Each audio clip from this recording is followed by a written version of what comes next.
Vamos de inmediato a nuestra siguiente entrevista, que es con Alejandro Encinas. Él es coordinador del Consejo Asesor del Programa de Gobierno de Clara Brugada. Alejandro, buenas tardes. ¿Cómo estás, Julio? Qué gusto saludarte. Igualmente, Alejandro, pues ya aquí con los tambores electorales, ya llamando al momento de ir a depositar el voto, ya faltan 8 días para la elección. Y Alejandro, ¿cómo va electoralmente la campaña? ¿Cómo van electoralmente las expectativas del triunfo de Clara Brugada? Y sobre todo, a la vista de que 6 años atrás, la diferencia entre los posicionamientos de Morena con Claudia Sheinbaum y la oposición, pues sí eran muy distantes. ¿Cómo se va ahora, Alejandro? Mira, nosotros estamos muy optimistas con todo el desarrollo del proceso electoral, más optimistas ahora con el escenario que estamos previendo para la jornada. Y esto es resultado no solamente pues, de muchos años de trabajo de la izquierda en esta ciudad, una muy buena gestión de gobierno de Claudia Sheinbaum y una campaña territorial que tiene un soporte muy fuerte, tanto en la imagen como en la experiencia de gobierno de Clara Brugada. Clara es una mujer que tiene un arraigo muy significativo en la ciudad, tiene su trabajo desde la juventud, desde que de muy temprana edad decidió irse a vivir a Iztapalapa a dar clases, donde se vinculó con el movimiento urbano popular. De ahí pasó a la lucha por las libertades políticas, pasó a formar parte de los primeros gobiernos democráticos, tanto en la Asamblea Legislativa de la ciudad como en el Congreso Federal. Ha sido primero jefa delegacional y después alcaldesa en Iztapalapa, una delegación, una de las más pobladas del país, cerca de 2 millones de habitantes, en donde su gestión transformó la vida de la gente. Yo tengo muy presente la primera vez que fui a visitar las utopías en Iztapalapa y cómo al salir de la utopía del barco, una señora de Iztapalapa que yo había conocido cuando hacíamos los primeros parques ecológicos allá en aquella delegación, se me acercaba y me decía, oiga, licenciado, antes nosotros éramos el patito feo de la ciudad, hoy somos un pavo real, porque no solamente generó infraestructura, mejoró la calidad de los servicios, sino que introdujo nuevas formas de gobierno y nuevos servicios universales a toda la población que les permitió recuperar dignidad, identidad con su delegación. Y antes esa idea vergonzosa de ser de Iztapalapa, la delegación marginada de la periferia de la ciudad, hoy ha vuelto a Iztapalapa, una ciudad cosmopolita que tendrá que seguirse desarrollando, que es referente en el ámbito internacional el desarrollo de políticas municipales, en políticas públicas en el ámbito de los gobiernos locales. Entonces vamos muy Sí. contentos. Sin embargo, Alejandro, con la mitad de las alcaldías en manos de la oposición después del 21, con un rango de tendencia en intención de voto de 8%, lo dice hoy una encuesta de Reforma, que es un rango pequeño e, insisto, mucho más pequeño que lo que había hace 6 años. Es decir, ¿No?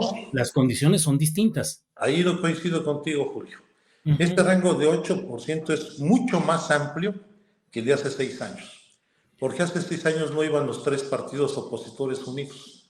Hoy van los tres coaligados.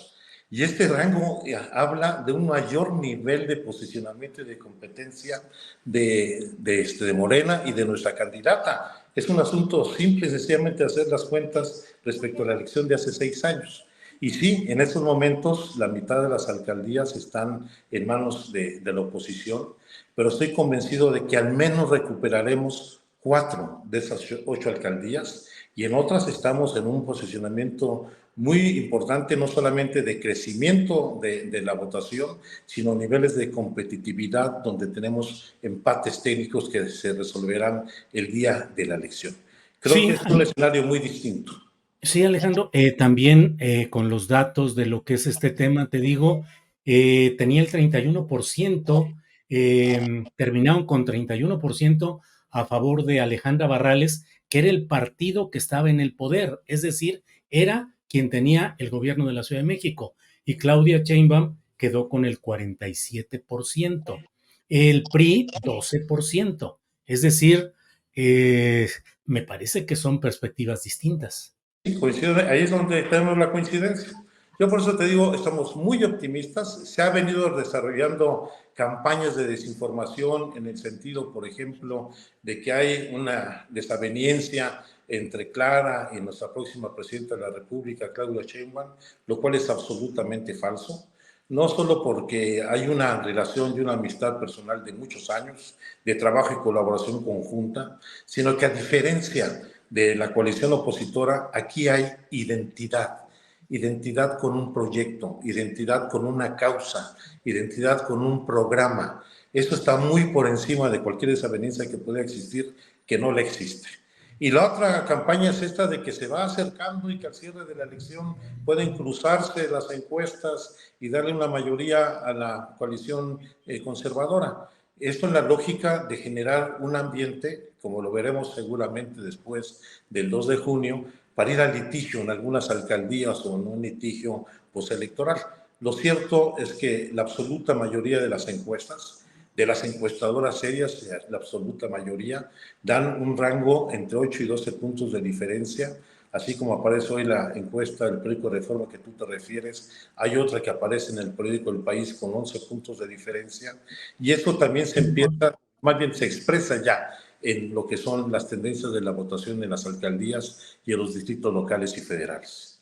Alejandro, ¿cómo explicar la presencia de personajes muy relacionados, digamos, con Acción Nacional, con algunos personajes polémicos del PRI que se han incorporado a la campaña a favor de Clara Brugada? ¿Es necesario un frente amplio, extenso, que incluya a esos segmentos? ¿Es el momento de afinar la izquierda o de hacer un frente amplio con todas las posturas? Bueno, yo creo que aquí se han conjugado varios factores. La idea de ser un frente amplio, abierto, plural, que permita garantizar la gobernabilidad en el próximo gobierno federal, que creo que fue el criterio fundamental de la política de alianzas, pero también con la necesidad de consolidar un proyecto que viene construyéndose desde la izquierda desde hace muchos años. El próximo domingo tendremos un evento allá en Indianilla con todas las expresiones de las izquierdas capitalinas de los últimos 70 años, donde vamos a dar cuenta de cómo este ha sido un proceso muy rico de construcción política, libertaria, democrática, de suma de esfuerzos, en donde ahora se tiene que conjugar en estas alianzas que se han presentado en el ámbito electoral sin perder el rumbo del proyecto de transformación que nosotros hemos impulsado. Es obvio que haya gente que vaya de un partido a otro, el momento donde prácticamente el PRI, el PRD están disueltos, son partidos prácticamente inexistentes, donde el PAN tiene confrontaciones internas muy fuertes que han hecho a un lado a algunos de sus militantes históricos, y en estos procesos de transición y de transformación vamos a ver ajustes y corrección de muchas posiciones políticas individuales. Pero yo creo que el centro de nuestra atención debe ser no perder el rumbo, mantener el proyecto que hemos venido construyendo desde hace décadas, consolidar lo que avanzó el presidente López Obrador en el gobierno federal, en la primera presidencia encabezada por la izquierda, y que dará continuidad Claudia en este proceso, pero donde en la Ciudad de México debe de seguir siendo el eje rector, el motor de las transformaciones democráticas que no solamente han impactado en la ciudad, sino en todo el país. Alejandro, a mí como ciudadano y como votante, me parece terrible la posibilidad de que la derecha llegara al poder en la Ciudad de México. No digo recuperarlo porque electoralmente nunca lo ha tenido, sería que al fin llegara al poder. Con personajes nefastos como son los que forman parte de este cártel inmobiliario, con Santiago Taboada, me parece terrible y preocupante. El simple hecho de que parezca que hay esta cercanía implica una obligación de reflexionar críticamente desde la izquierda en qué es lo que ha hecho la izquierda que no que le coloca hoy en este rango electoral que tú mencionas y que no vamos a discutir, pero que no que hay esa posibilidad de acoso o de acceso de la derecha en la lucha por llegar al poder. ¿Qué ha hecho la izquierda en donde ha perdido votos, votantes, tendencia, sentido? No, yo creo que la reflexión que nosotros hemos venido desarrollando en los últimos meses parte no solamente hacer la evaluación de lo que han sido 27 años de gobiernos democráticamente electos en la Ciudad de México, sino también de hacer el análisis de dónde estuvieron los aciertos, dónde hubo avances, dónde hubo errores, en qué alcaldías o delegaciones tuvimos malos gobiernos, justamente para hacer un replanteamiento de cara al futuro. Por supuesto que sería una regresión muy grave que la derecha ganara esta ciudad. Pasaríamos de una ciudad de libertades a una ciudad de negocios, a una ciudad donde nosotros ponemos en el centro los derechos de las personas, a una ciudad donde el interés privado buscaría prevalecer sobre el interés público.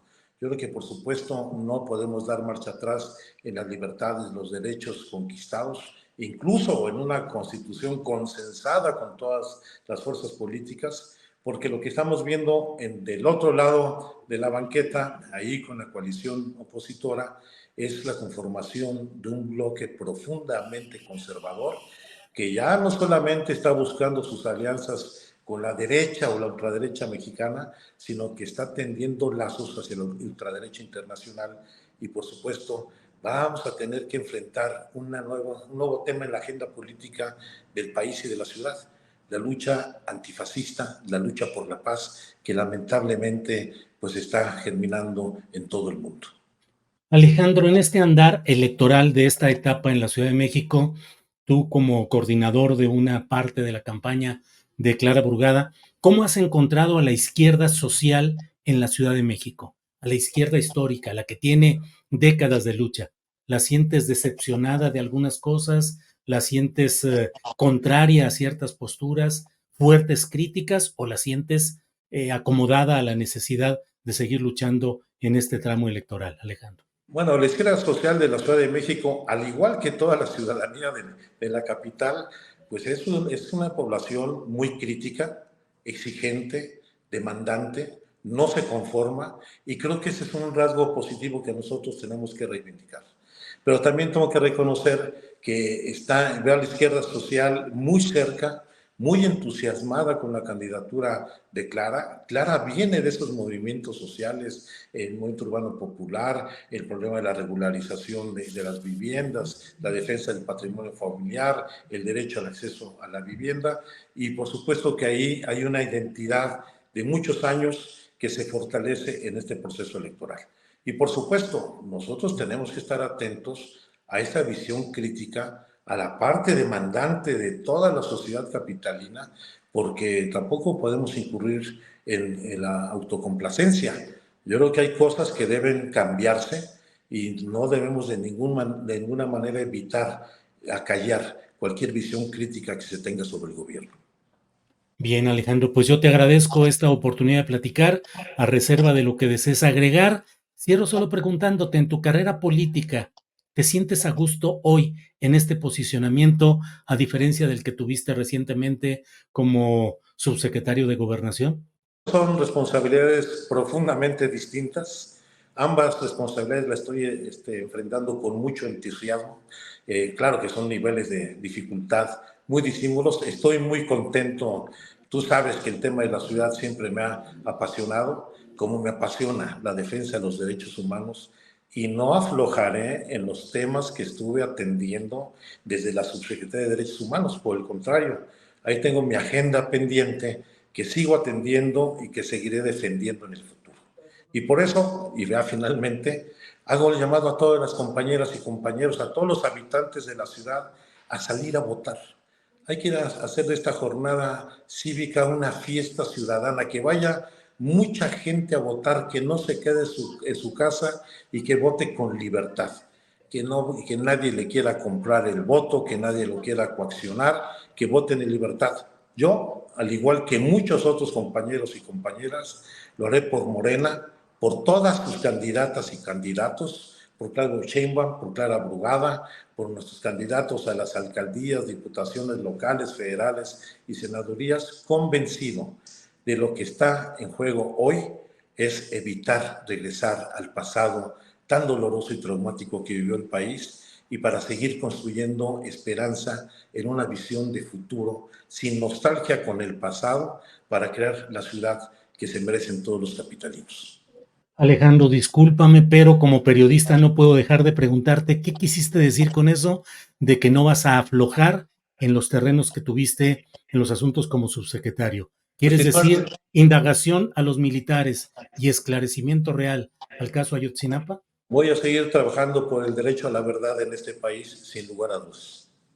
Alejandro, gracias y seguimos adelante. Gracias, muy Hasta amable. luego, Julio. Buenas Hasta tardes. luego. Gracias.